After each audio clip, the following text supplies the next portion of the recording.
histoire d'en dire plus.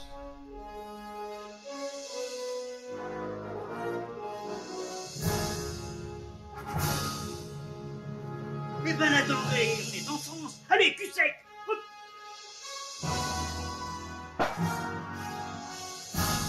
Personne ne peut le croire et pourtant c'est vrai, ils existent, ils sont là, Tarnatata. Non. Il faut qu'on pète.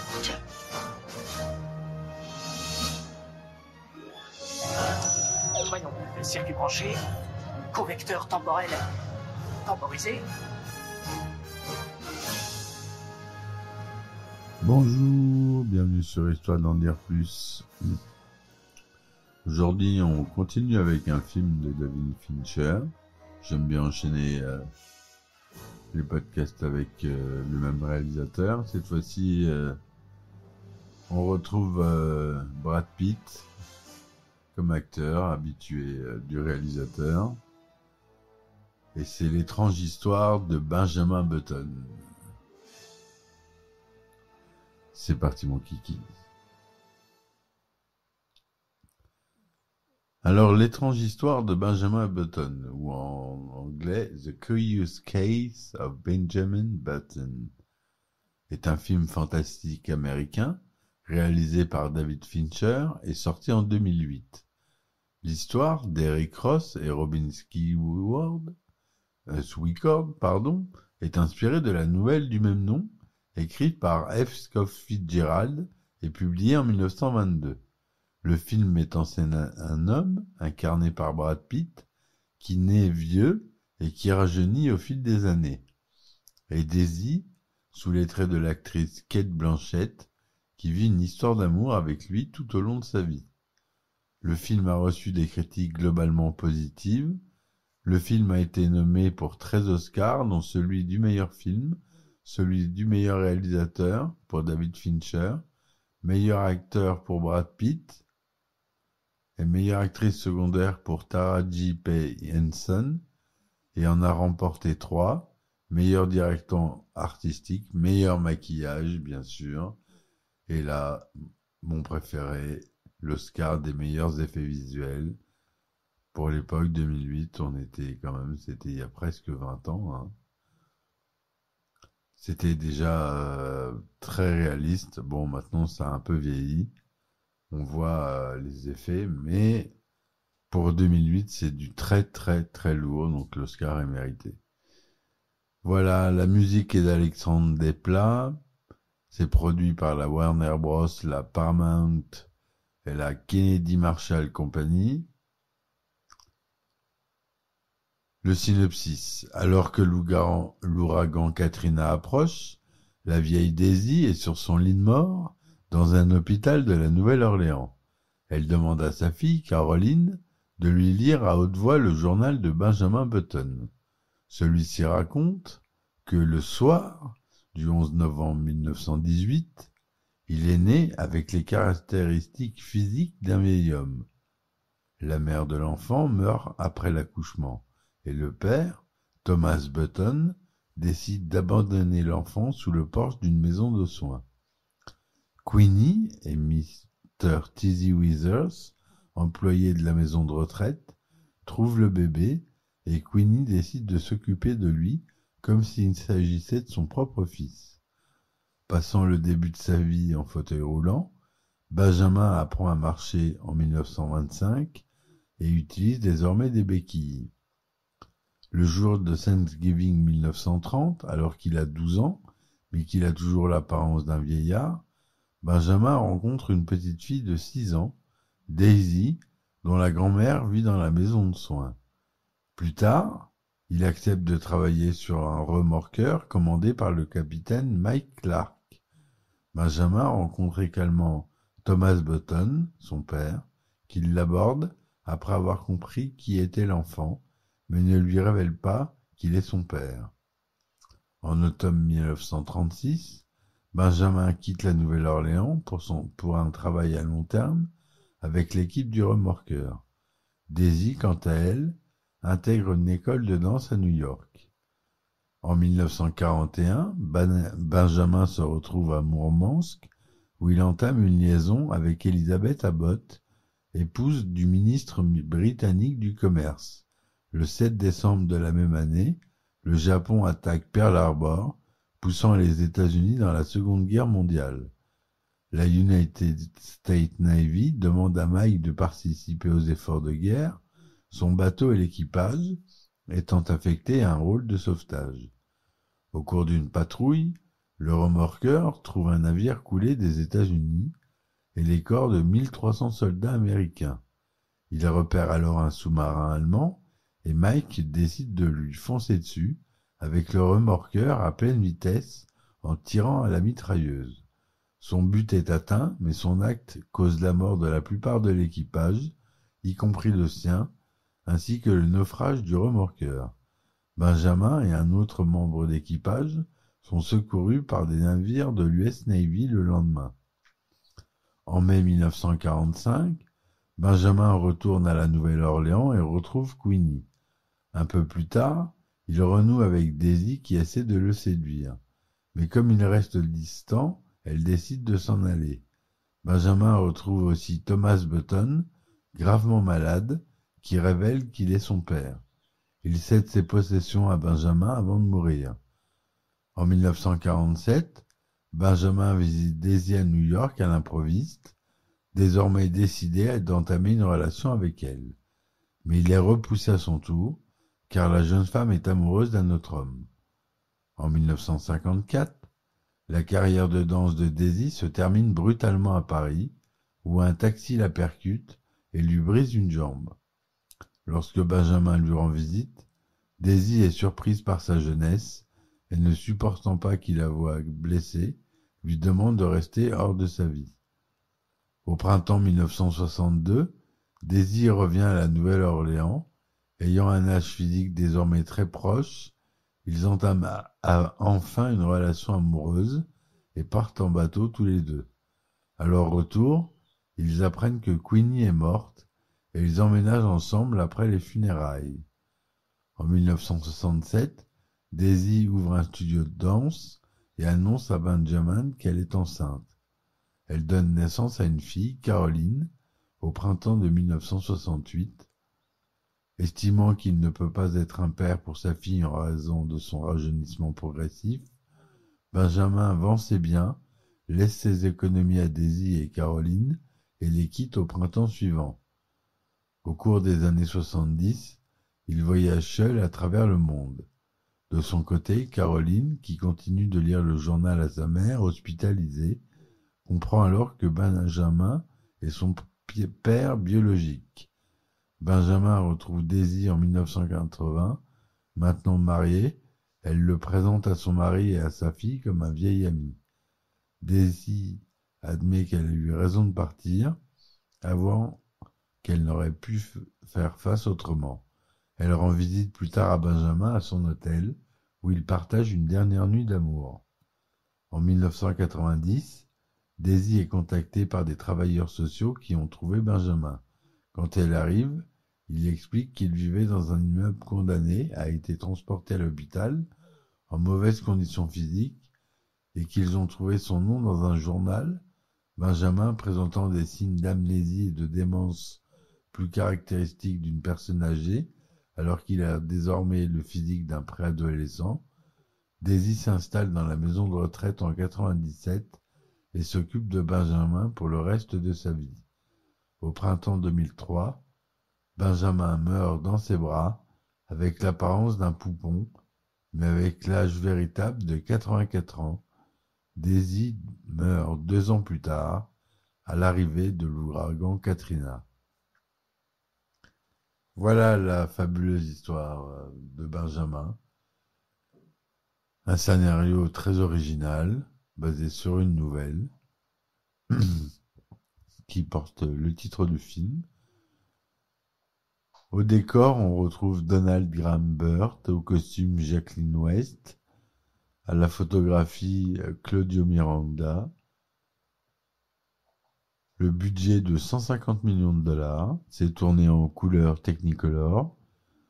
en caméra numérique. J'ai pas trouvé quel matériel c'était, si c'était du Harry, si c'était du Pana, je sais pas. En 2,35e, 35 mm avec un son DTS. Le film dure 166 minutes. Il est sorti d'abord en Australie le 10 décembre 2008, c'était la première mondiale à Sydney, puis aux États-Unis le 25 décembre 2008 et en France le 4 février 2009. Il est classé aux États-Unis PG-13, donc déconseillé au moins de 13 ans, et en France tout public. Brad Pitt y joue Benjamin Button, Cate Blanchett y joue Daisy, Julia Ormond Caroline, Tara P. Henson y joue Queenie, Janon Fleming y joue Thomas Button, le père, Tilda Swinton Elizabeth Abbott, Jared Harris Capitaine Mike et Mahershala Ali qui joue Tizzy. Voilà pour les acteurs assez connus.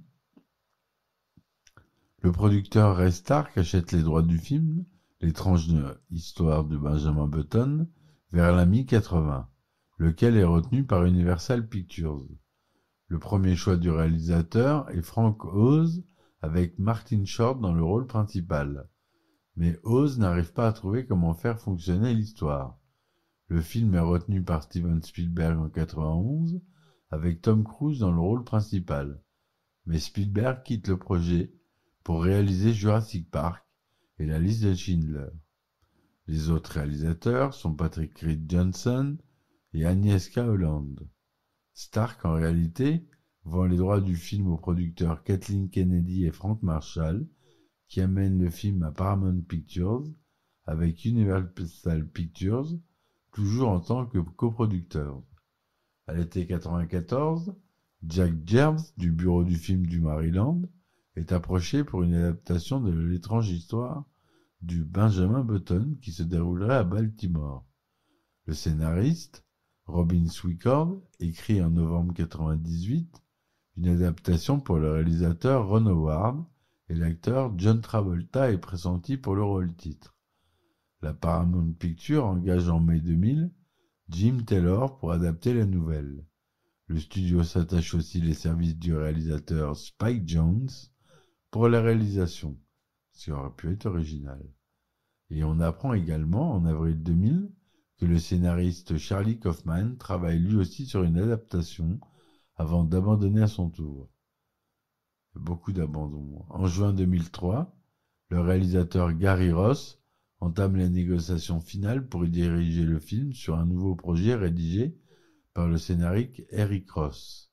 En mai 2004, David Fincher entame les négociations pour remplacer Ross à la réalisation du film. C'est finalement en 2007 que Fincher en assure la réalisation sur un scénario d'Eric Ross et Robin Swicord. L'acteur Brad Pitt retrouve David Fincher pour la 3e fois, après Seven, Fight Club. En mai 2005, Brad Pitt et Cate Blanchett entament les négociations pour participer au film. En septembre 2006, Tilda Swinton, Jason Fleming et Tara P. Henson entament eux aussi leurs négociations pour faire partie de la distribution. En octobre de la même année, Julia Ormond, qui joue la fille de Daisy, personnage de Cate Blanchett à qui elle raconte l'histoire de son amour pour Benjamin Button, Brad Pitt collabore dans ce film avec d'anciens collègues croisés dans des films précédents. Il avait précédemment joué avec Ormond dans Légende d'automne, avec Fleming dans Snatch, avec Jared Harris dans Ocean 12, avec Blanchett dans Babel et avec Swinton dans Burn After Reading. Le film est alors tourné à la Nouvelle-Orléans, à Los Angeles et à Montréal, où la rue Saint-Paul et le marché Bon Secours sont utilisés comme des décors d'une ville russe et de quelques quartiers parisiens.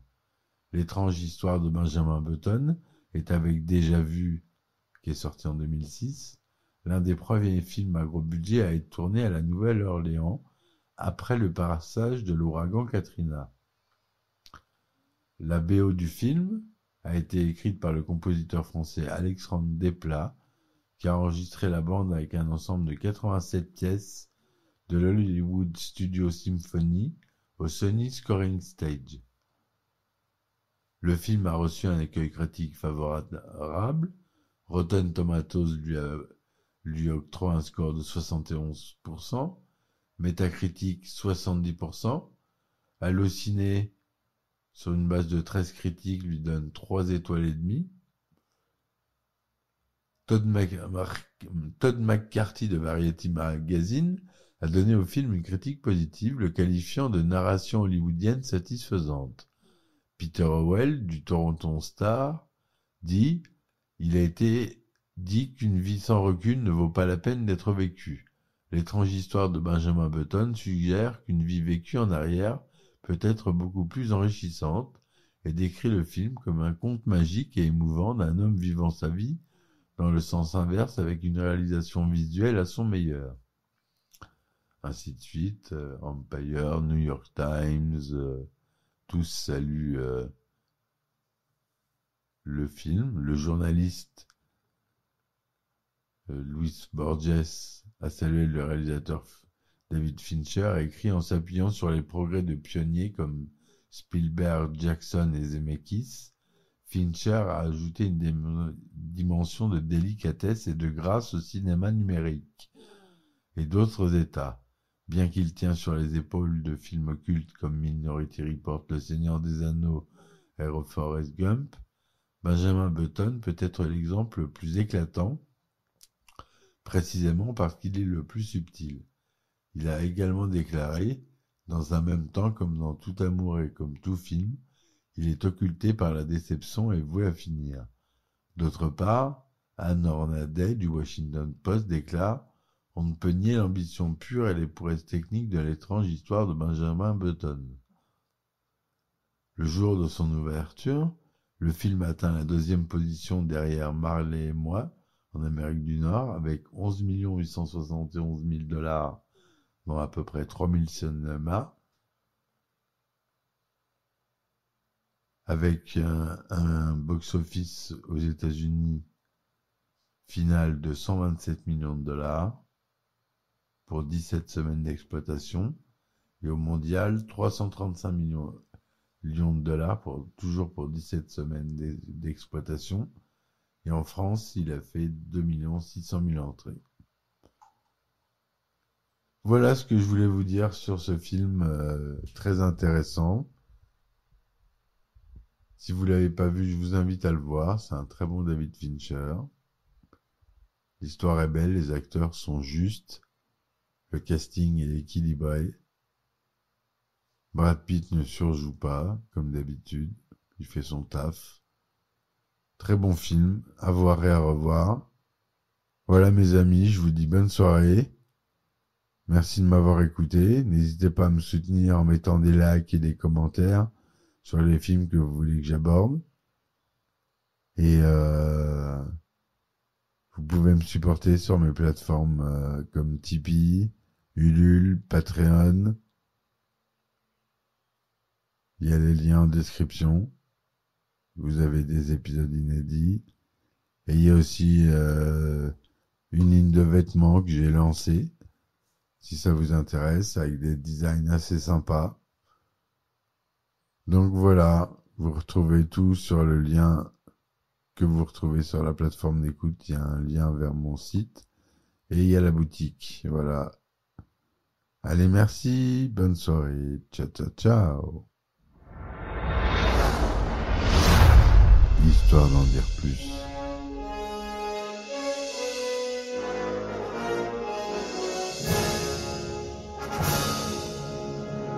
Eh ben attendez, on est en France. Allez, cul sec. Hop.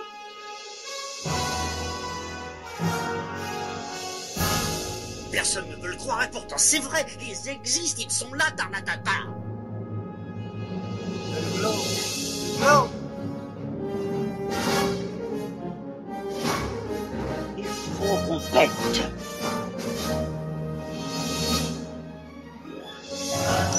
Voyons, circuit branché, correcteur temporel temporisé,